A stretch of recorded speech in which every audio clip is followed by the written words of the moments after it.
어제는 화목제 중에 감사제에 대해서 나눴습니다. 오늘은 이제 서원과 자원의 제사에 대해서 나눕니다. 레위기 7장 16절부터 18절입니다. 그러나 그의 예물의 제물이 서원이나 자원하는 것이면 그 제물을 드린 날에 먹을 것이요 그 남은 것은 이튿날에도 먹되 그 제물의 고기가 셋째 날까지 남았으면 불사를 지니 만일 그 화목제물의 고기를 셋째 날에 조금이라도 먹으면 그 제사는 기쁘게 받아들여지지 않을 것이라 드린 자에게도 예물답게 되지 못하고 도리어 가증한 것이 될 것이며 그것을 먹는 자는 그 죄를 짊어지리라. 먼저 이제 그러나를 봐야 돼요. 이 그러나는요, 앞에 감사제의 규례와 대조를 이루면서 화목제의 다른 두 종류, 서원제와 자원제로 넘어간다는 거죠. 서원제라는 것은 무엇인가? 서원제는 우리가 하나님께 서원을 하고 그것을 이행하기 위해서 드리는 제사입니다. 이스라엘 백성은 고대로부터 어떤 특별한 필요나 위기 상황이 있을 때 하나님 앞에 서원을 했어요. 그래서 뭐 이런 이제 기도죠.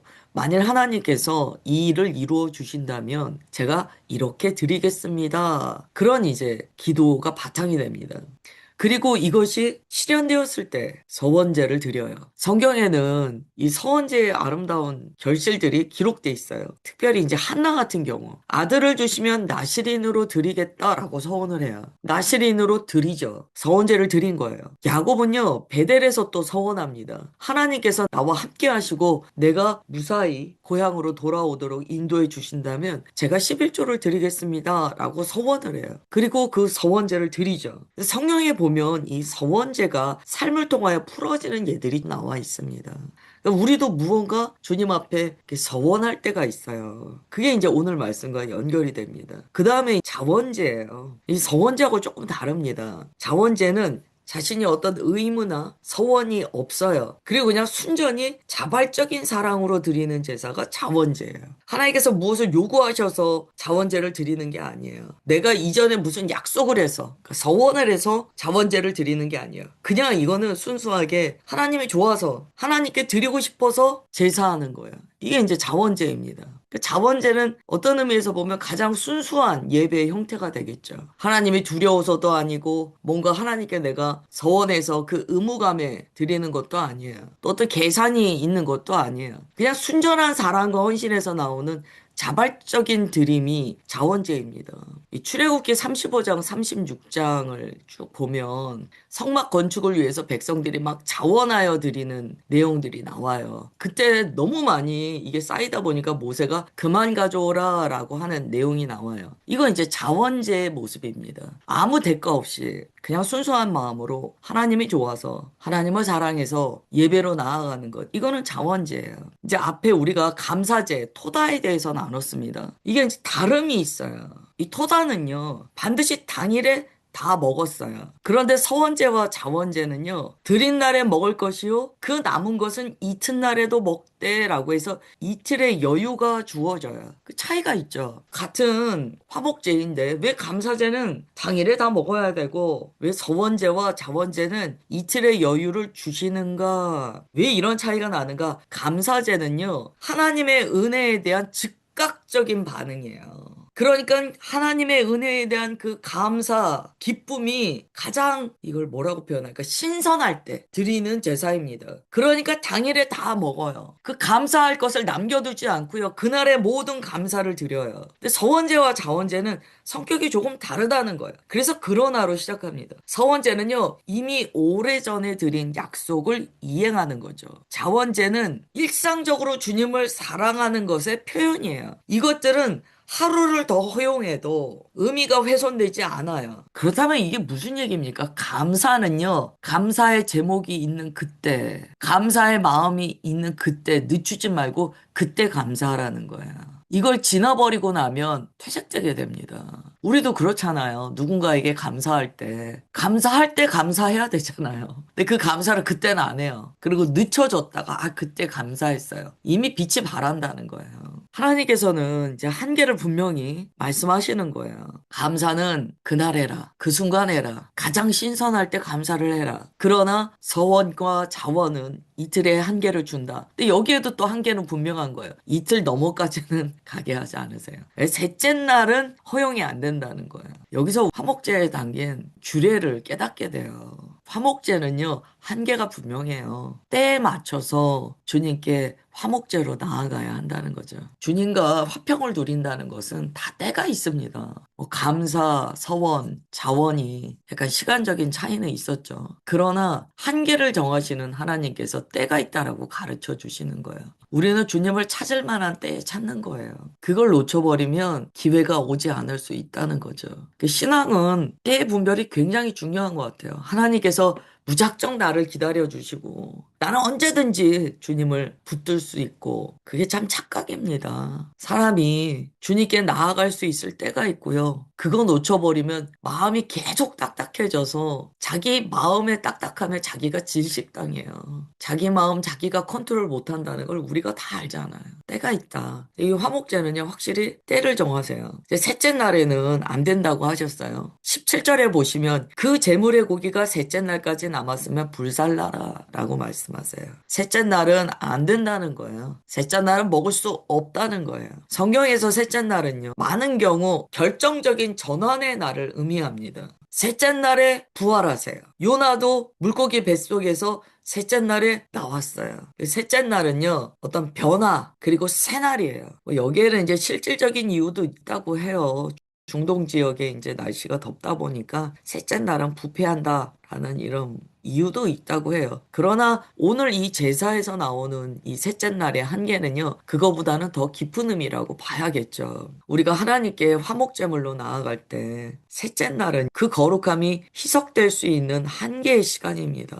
주님께 서원을 하든 자원을 하든 미루지 말라고 주님께서 가르쳐 주세요. 거룩한 것은 거룩하게 다루어져야 돼요. 거룩이라는 것은 하나님의 말씀을 지키는 것으로부터 출발됩니다. 그 하나님의 말씀에 따라 우리는 예배로 나아가야 돼요. 셋째 날에 먹지 못한다는 이 말씀은요, 버리라는 게 아니죠. 분명히 불태우라라고 말씀하세요. 의미가 깊은 말씀입니다. 하나님께 드려지는 것은 설령 그것이 먹을 수 없게 된다 하더라도 함부로 버려서는 안 돼요. 불태우라는 거예요. 세속적인 방법으로 처리하지 말고 불태우라는 거예요. 이게 우리의 삶에도 그대로 적용됩니다. 하나님께 드려진 것은요, 그것이 만약에 미진하여 남았다 하더라도 함부로 다루어져서는 절대 안 돼요. 하나님께 내가 약속한 것, 하나님께 내어드린 헌신, 이건 구별된 거예요. 거룩한 거예요. 그것을 내가 지키지 못할 때 정직하고 겸손하게 주의 다루심을 받아야 됩니다. 이 부분이 왜 중요하냐면 우리가 주님 앞에 뭐 어떻게 기도를 드려요. 주님, 제가 이렇게 주님 앞에 결단합니다. 라고 기도를 드려요. 많은 경우 우리가 못할 때가 있어요. 그럴 수 있죠. 주님 앞에 결단하고 못할 때요. 오늘 말씀에 따르면 불태워야 돼요. 주님 앞에 거룩하게 그것이 처리돼야 돼요. 근데 그게 아니라 안 하면 말고 혹은 내가 잊어버리고 자기가 한 말에 대해서 아무 생각이 없다면 그거는 사실 세속적으로 처리한 것과 비슷하죠. 우리가 무언가 주님께 말씀드리고 하지 못했을 때는 어떻게 해야 됩니까? 우리가 구약에서처럼 제사에 의식을 행하진 않지만 우리가 어떻게 해야 됩니까?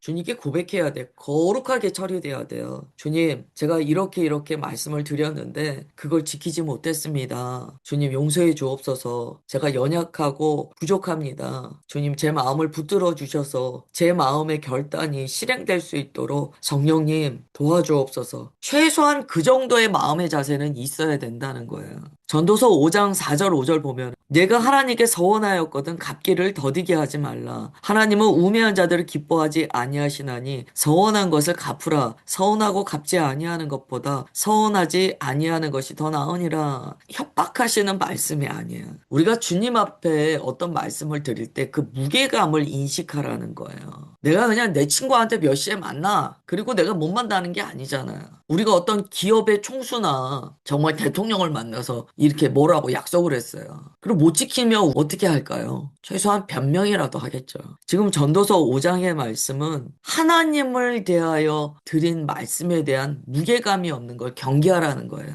이건 경외심과도 그대로 연결됩니다. 정말 하나님을 경외한다면 주님께 드린 말씀에 대한 무게감을 우리가 인식하죠. 18절에 보면 이렇게 얘기해요. 셋째 날에 고기를 먹을 때 어떤 일이 일어날 것인가에 대해서 세 가지 단계로 선언을 하세요. 첫 번째는요, 그 제사는 기쁘게 받아들여지지 않을 것이라 이렇게 말씀하세요. 아예 안 한 건 아니잖아요. 그런데 셋째 날에 먹지 말라고 하셨는데 셋째 날에 고기를 먹었어요. 말씀을 어겼어요. 그러면 하나님께서 그 제사를 받지 않으신다는 거예요. 소를 잡았든지 무엇을 잡았든지 상관이 없어요. 무엇으로 내가 제사를 드렸든지 그 상관이 없어요. 아무리 비싼 거 좋은 거 드렸더라도 주의 말씀을 어긴다면 주님은 받지 못하신다고 말씀하시는 거예요. 그 다음에 두 번째는요, 이렇게 말씀하세요. 드린 자에게도 예물답게 되지 못하고, 무엇을 드렸든지 결국에는 주님의 말씀을 어기고 자기 뜻대로 그 제사를 컨트롤해 버렸다면 예물답지 못하게 된다라는 거예요. 그러니까 겉으로는 예배를 드리지만 예배가 아니다라고 말씀하시는 거예요. 우리가 어떨 때 예배를 실패했다라고 생각할 수 있는가? 불순종할 때요. 하나님의 말씀의 규례를 어기는 거예요. 그럴 때는 아무리 예배를 드리는 것 같아 보여도 예배가 안 되게 됩니다. 왜냐하면 예배라는 것은 주님께서 받으셔야 예배예요. 제사가 주님께서 받으셔야 제사가 되잖아요. 가인과 아벨의 제사의 다른 점은 무엇이었습니까? 겉으로 볼 때는 차이가 없어요. 근데 문제는 가인의 예배를 주님께서 안 받으셨다는 거예요. 주님의 말씀을 어긴 것이 있었다는 거죠. 그러면 주님께서 안 받으시기도 하지만 못 받으세요. 그 두 번째 이야기는 그거예요. 드린 자에게도 예물답게 되지 못하고 가인의 제사와 같아서 그것이 아무리 좋아 보여도 예물이 아니라는 거예요. 그 다음에 세 번째 이렇게 말씀하세요. 도리어 가증한 것이 될 것이다. 가증하다. 이거는 그냥 뭐 무효다 이 정도 의미가 아니고요. 주님 보실 때 역겹다 이런 의미예요. 요한계시록 보면 주님께서 차지도 않고 뜨겁지도 않고 미지근하니까 내가 너를 토하여버리겠다 말씀하시잖아요. 이게 구약으로 가면 가증하다라는 이야기예요. 주님을 향한 마음에 불이 없어요. 그냥 미지근해요. 주님 앞에 뭔가 진실한 것 같아 보였다가 딱 그만 딱 그 상태. 그래서 요한계시록에 보면 주님께서 내가 이거 역겹다. 내가 토해버린다 이렇게 말씀하시거든요. 이게 구약에서 가증이라는 단어가 가지고 있는 의미예요. 그 제사 자체가 너무 주님 보시기에 이게 역겹고 구토가 난다는 굉장히 강한 표현입니다. 주님의 말씀을 지키지 않으면서 행위만 예배로 드리는 것을 주님께서 가증스럽다라고 말씀하시는 거예요. 그 18절에 이렇게 말씀하세요. 그것을 먹는 자는 그 죄를 짊어지리라. 무서운 거죠. 근데 여기서 이제 문제는 먹는 자가 짊어지는 거예요. 자기 죄를 먹게 되는 거라는 거예요. 하나님의 말씀을 어기고 자기 만족을 이룰 때요. 그때 그 만족한 자, 즉 먹은 자가 그것을 책임져야 한다고 주님께서 말씀하세요. 화목제라는 것은 주님과 화평을 이루는 제사입니다. 화목제를 드린다고 주님께 나간 거예요. 예물을 준비하고 나간 거예요. 서원제든지 자원제든지 주님과 화목하는 것을 목적으로 나아갔는데 주님의 말씀을 그대로 따르지 않고 자기 맘대로 했다는 거예요. 예배는 주님께 올려드리는 거죠. 주의 말씀에 순종하여 주님께 만족을 드리는 것이 예배잖아요. 나의 만족이 아니잖아요. 화목제를 드렸는데 끝이 그것을 먹는 자는 그 죄를 짊어지리라 라고 끝난다는 거예요. 안타깝죠. 결국 오늘 말씀에서의 그 포인트는요. 주님의 규례를 따라 예배드리라는 거예요. 어떻게 우리가 주님의 규례를 따라 예배드릴 수 있습니까? 다른 건 없어요. 주님의 말씀을 지키는 거예요. 주님의 말씀을 따라 나아가는 거예요. 주님의 말씀 따라 나아가지 않으면 그것이 예배가 아닌 것이 됩니다. 물론 이거는 구약의 예예요. 근데 이 정신을 그대로 가지고 와서 우리가 신약에 예수 그리스도의 십자가를 통과하여 예배를 드려야 합니다. 우리가 예배를 드릴 때 하나님을 향한 경외심이 있어야 돼요. 예배는 내 만족이 아닙니다. 자기가 예배의 주인이 되어서는 안 되죠. 아까도 가인의 제사 말씀드렸지만 이 창세기에 사람이 사람을 죽이는 이 끔찍한 범죄에 앞서 무엇이 있었는가를 우리가 봐야 돼요. 예배의 타락이 있었다는 거예요. 예배의 타락. 굉장히 좀 묵상하다 보면 참 두려워요. 이 현대 교회에서 예배 타락이 일어날 때 그것은 가인의 범죄와 이어진다는 것을 가르쳐 줍니다. 예배 자리에서 타락하는 자는요, 어떤 죄라도 다 짓는다는 거예요. 예배의 자리는 하나님께서 임재하시는 거룩한 자리죠. 근데 어떻게 그 자리에서 타락합니까? 가인의 예배는 오늘 말씀으로 비추어 봤을 때 자기를 만족시키는 예배예요. 우리가 이제 이번 주 금요일 날 아마 예배에 대해서 좀 나누게 될 텐데요. 오늘 말씀이 좀 연결됩니다. 우리는 경외심으로 드리는 예배가 회복되어야 돼요. 이거는 그리스도인의 믿음의 기초입니다. 이사야 1장 11절부터 13절 보시면 뭐 이런 내용이 나와요. 너희의 이 무수한 재물이 내게 무엇이 유익하냐? 너희가 내 앞에 보이러는 나오는데 이것을 누가 너희에게 요구했느냐? 그러시면서 이렇게 말씀하세요. 내 마당만 밟을 뿐이다. 나는 악을 행하는 너희의 모든 이런 예배가 싫다. 이런 말씀하세요. 왜 와서 내 마당을 더럽히느냐? 왜 와서 내 마당만 니네 맘대로 밟고 가느냐? 이게 이제 현대교회가 잘 받아야 되는 말씀이에요. 오늘 우리의 교회가. 예배가 겉으로 화려해지는 시대입니다. 그런데 경외심이 있는가를 봐야 돼요. 경외심, 경외심. 구약의 예배는 규례를 따라 드리는 제사였습니다. 오늘 말씀은 예배에 대한 거기 때문에 우리가 좀 마음에 새기면서 나의 예배는 정말 주님을 경외함으로 주의 말씀에 순종하는 예배인가? 나의 예배는 말 그대로 내 예배인가? 내가 주권자가 된 예배인가? 아니면 온 천지를 지으신 창조주 하나님 앞에 드리는 피조물의 예배인가? 그거를 우리가 좀 점검하시면서 주님 앞에 이 한 날 예배로 나아갈 때 경외하는 삶의 예배가 되시기를 주 예수님의 이름으로 축원합니다. 기도하겠습니다. 하나님 아버지, 주님의 말씀을 따라 오늘 우리가 예배자로 부름받습니다. 서원제와 자원제를 드릴 때 무엇을 주님 앞에 서원하였든 혹은 어떤 의무감이나 약속 없이 그저 주님 좋아서 드리는 예배이든 우리가 주님 앞에 예배로 나아간다면 오직 주의 규례대로 드려야 한다는 것을 깨달았습니다. 예배를 가르쳐 주옵소서. 피조물의 예배를 가르쳐 주옵소서. 우리 주님께서는 우리를 예배자로 창조하셨습니다. 주께서 창조하신 그 목적, 영원토록 주님을 예배하며 주님 앞에 영광 올려드리는 우리 모두의 삶이 되기를 원합니다. 주님 이 아침에 주의 자녀들 가운데 예배의 영을 더하시고 예배의 불로 그 마음에 주님을 향한 사랑을 더하여 주옵소서. 우리를 그렇게 붙드시고 주님 앞에 한 걸음 한 걸음 더 가까이 나아가게 하심을 믿사오며 사랑하는 주 예수 그리스도의 이름으로 기도드리옵나이다. 아멘.